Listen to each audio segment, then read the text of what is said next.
Hey everyone, today I want to talk about body image in different cultures. Most specifically, body image in Asian and American cultures, because those are the cultures that I represent. So the American side of me is from my father. He's from Chicago, go Chicago sports. And the Asian side of me is from my mother. She's from Thailand. So I grew up eating a lot of really great Thai food. It's Thai food that I really missed when I came to college. So I was really excited to come back for my first fall break. I was sitting down for my first meal, and then my mom turns to me and says, "Your face looks better."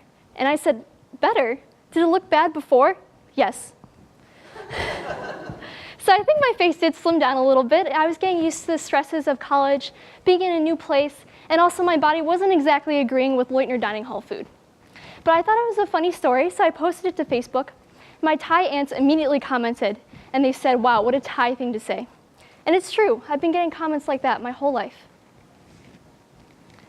So it's safe to say that we see examples of body image everywhere. It's in TV, movies, magazines. You get it from your family and friends. And now as social media is more prevalent in our generation, we're seeing body image ideas from social media as well.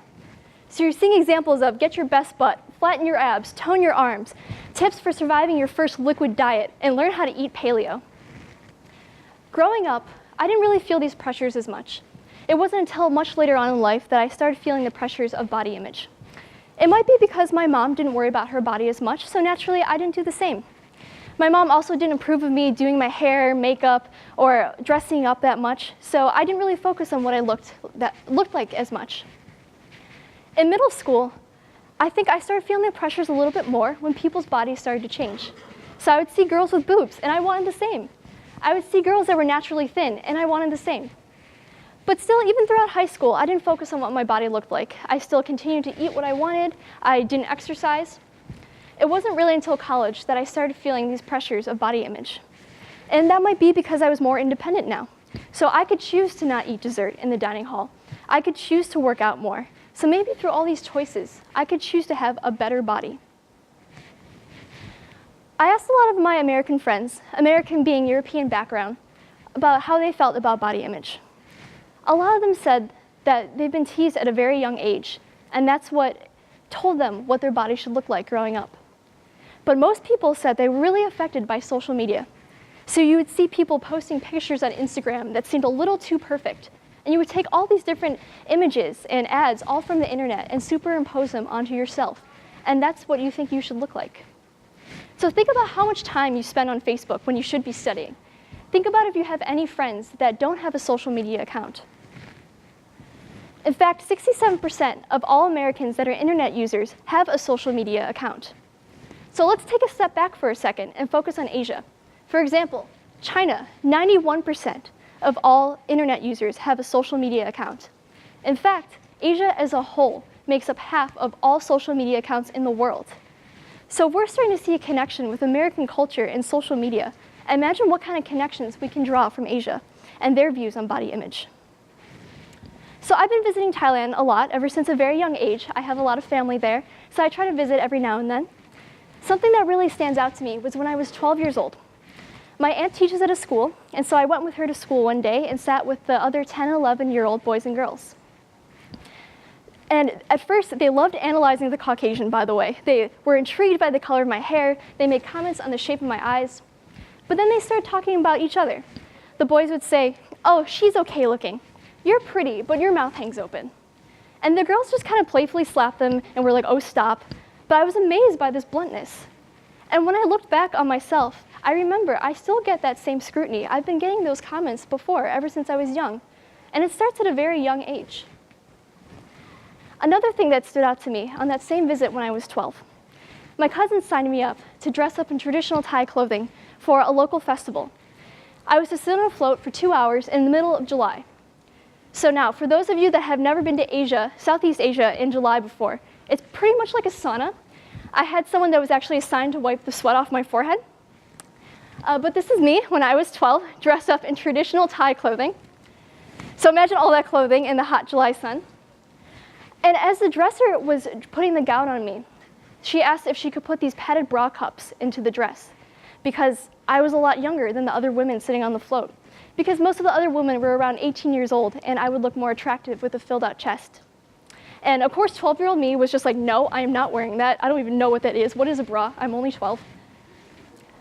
But that's just kind of where it starts, at only 12 years old, dictating how our bodies should look. According to a study done by UCLA in 2007, Asian women reported having the lowest levels of body satisfaction compared to those of European, African, or Hispanic heritage. A lot of it is because we have very extreme ideals of what an Asian female's body should look like.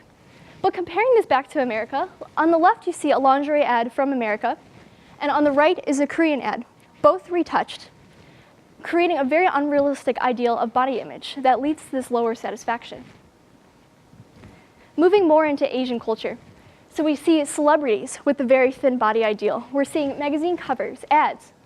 One that I specifically want to point out is in the upper left-hand corner. It's a skin whitening ad. And that's something very common in Asia, the need to have a very pale complexion. So in fact, when I just visited Thailand this past summer, we visited a family friend who owns a beauty salon. And the first thing she says to me is, Elle, your skin is so beautiful, it's so pale. How did you get it that pale? And I said, I'm from Cleveland.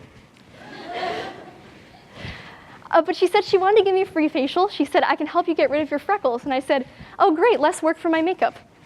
She warned me, though, before getting the facial, that most women come in for weekly treatments and that it may not be as effective just getting one treatment.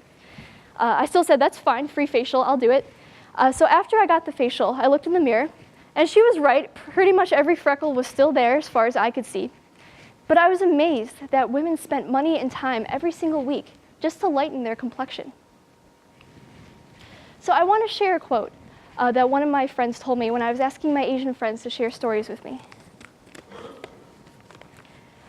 Koreans are notoriously frank and honest. It's rare that I ever meet a Korean person from Korea and they don't mention my physical looks. So rare, in fact, that I can't remember the last time anyone didn't mention it. Even those who are westernized may mention it as well. Most of the time, I've gotten positive reviews of my body. I know that they mean well, but just as much as I can't remember anyone not mentioning my looks, I also can't remember anyone asking about what I'm studying in school or am interested in. My mom doesn't like my jaw. She thinks it looked much better when I had a severe overbite. Apparently, my jaw was V-shaped, which is desired in Eastern beauty standards. When I got my overbite fixed, she threatened to take me to a surgeon so that I could get my better jaw back. So this was a common theme that I saw in a lot of my Asian friends' stories. So not only the need to be very thin and very pale, but also knowing that plastic surgery was always an option if you wanted to take it. So there are two more contradictions that I want to discuss that play into body image. One of them is that Asia has a huge food culture. So these are some pictures from Thailand, and food is everywhere. It's very cheap and it's very good, which is kind of a bad combination. But at the dinner table, you're constantly pushed to eat more food, because that's what the food culture is like in Asia. But then at the same time, you're being told, oh, you're getting a little fat, or you're not as skinny as you used to be. So it's a very confusing contradiction that many Asian women, both men and women, have to live up to. And the second contradiction is caused from Western influence onto Eastern culture. I already mentioned the need to be pale. It's very easily attainable here because we don't really see the sun that often. But here, they also want to be curvy. In Asia, they want to be thin. So as an Asian American living in America and having to deal with all these contradictions, it gets very confusing as to what type of body image you're supposed to be looking up to. And extend that to any other culture. We see so many things in the media that say, be thin, be fit. But then we see things that say, it's okay to not be thin, it's okay to not be fit.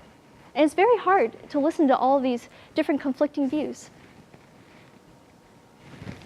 So we're moving towards a more positive view of body image.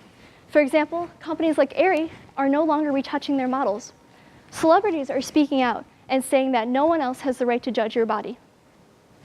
I mentioned before, when I went to college, I felt very independent and I wanted to make my body look better. But there was a side effect to that. I also felt much healthier. So I thought, I want my goal to be healthy. I want to feel good. And it was less about what I looked like. So that was the takeaway I had from that experience of trying to improve myself and be healthier. Also, when I went to Thailand this past summer, my mom's family friends came up to her and congratulated her on making sure I didn't get fatter. But they were also asking, how was graduation? We're so proud of you for graduating with an engineering degree. How's your new job? We want to hear all about it. So I know that despite all this bluntness, it's all coming from a good place, and that's something that I try to remember. And finally, the takeaway to all this, I mentioned that culture is everywhere. I mentioned that there are a lot of conflicting views, and it's very hard to follow. So I'd like to suggest a different mindset. So I, like many other people in Thailand, am a practicing Buddhist. The Thai language is very centralized around Buddhism. For example, the human word in Thai is kon. It also means to mix. Essentially, being human is having a mixture of all different experiences. And being flawed is just another part of the experience. And it's not only expected, but accepted in Buddhism to have flaws. So instead of viewing these flaws as a challenge for yourself, know that it's a part of who you are, and they do not in any way inhibit you from doing the things that you want to do and having new experiences. So as we move into this mindset of accepting yourself and accepting others, I hope that in the future we can view body image in a more positive light. Thank you.